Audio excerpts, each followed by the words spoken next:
නමෝ තස්ස භගවතෝ අරහතෝ සම්මා සම්බුද්දස්ස පස්සන පාඩම ශෝභන සාධාරණ චෛතසික 19 සද්ධා සති හිරි ඔත්තප්ප අලෝභ අදෝෂ తත්‍ර මච්ඡත්තතා කායපස්සති චිත්තපස්සති කායලහුතා චිත්තලහුතා කාය මුදුතා චිත්ත මුදුතා කාය කම්මඤ්ඤතා චිත්ත කම්මඤ්ඤතා කාය පාගුඤ්ඤතා චිත්ත පාගුඤ්ඤතා කාය අච්චුකතා චිත්ත උච්චකතා යන මේ චෛතසික 19 ශෝභන සාධාරණ චෛතසිකයෝය. සද්ධා බුද්ධාදීන් කෙරෙහි විශ්වාසය බුද්ධ ගුණාදිය පිළිගන්නා ස්වභාවය සද්ධා නම් වේ. එයට ශ්‍රද්ධාවයයිද කියනු ලැබේ. පැහැදීමයයිද කියනු ලැබේ. මේ ශ්‍රද්ධාව කුසල් කිරීමේදී මහා බලයකි. එය කුසලයන් ගන්නා ස්වභාවයෙන් අතක් වැනියයිද සියලු සම්පත් ලබා දීම වශයෙන් ධනයක් වැනියයිද සියලු කුසලයන්ට මුල් වන බැවින් බීජයක් වැනියයිද කියා තිබේ. සති සිහිය සති නම් වේ. අකුසල පක්ෂෙහිම ගමන් කිරීම පැවතීම සත්‍යයාගේ සිතෙහි ස්වභාවයය. මේ චෛතසිකයෙන් සත්‍යයාගේ සිතට අකුසල පක්ෂයෙහිම ගමන් කරන්නට නොදී කුසල පක්ෂයේ පිහිටුවීම සිදු කරනු ලැබේ. හිරි ඔත්තප්ප පාපේ පිළිකුල් කරන පාපයට ලැජ්ජාවන ස්වභාවය හිරි නම් වේ. පවට බියවන ස්වභාවය ඔත්තප්ප නම් වේ. සත්පුරුෂයෝ මේ හිරි ඔතප් දෙක නිසා පවින් වැළකී මනාකොට හැසිරෙති. අලෝභ අරමුණෙහි නොඇලෙන ස්වභාවය අලෝභ නම් වේ.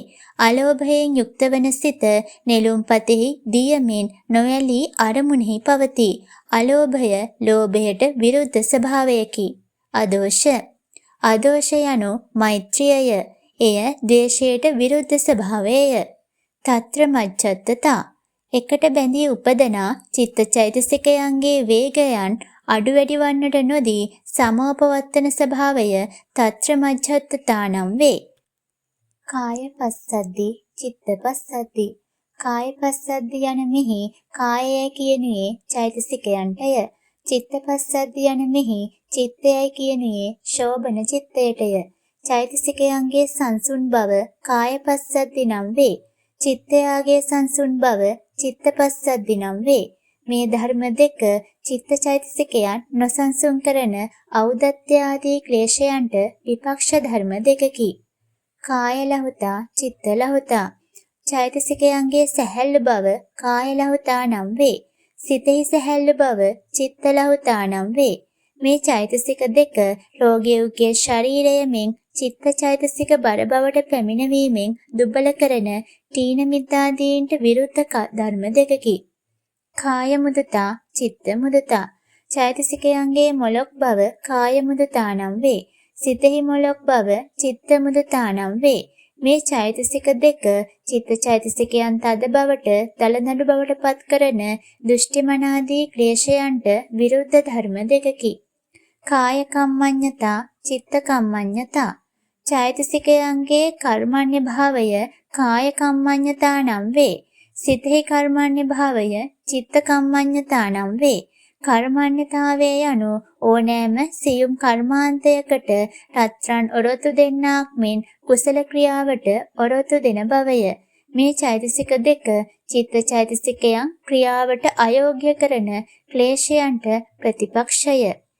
කාය පාගුඤ්ඤතා චිත්ත පාගුඤ්ඤතා චෛතසිකයන්ගේ ඒ ක්‍රියා විශේෂෙහි හුරු බව කාය පාගුඤ්ඤතා නම් වේ. සිතෙහි හුරු බව චිත්ත පාගුඤ්ඤතා නම් වේ. මේ චෛතසික දෙක චිත්තචෛතසිකයන් ගිලම් බවට පමුණුවන දුබල බවට පමුණුවන අශද්ධාදී ක්ලේශයන්ට විපක්ෂයය. කායච්චුකතා චිත්තුච්චුකතා චෛතසිකයන්ගේ ඍජු බව ඇද නැති බව කායච්චුකතා නම් වේ. සිත්හි ඍජු බව චිත්තච්චුකතා නම් වේ. මේ ධර්ම දෙක මායා සාඨය ආදී විපක්ෂයය. මේ චෛතසික 19 විශේෂයක් නැතිව සියලුම ශෝභන සිත්වල යෙදෙන බැවින් සෝභන සාධාරණ නම් වෙති.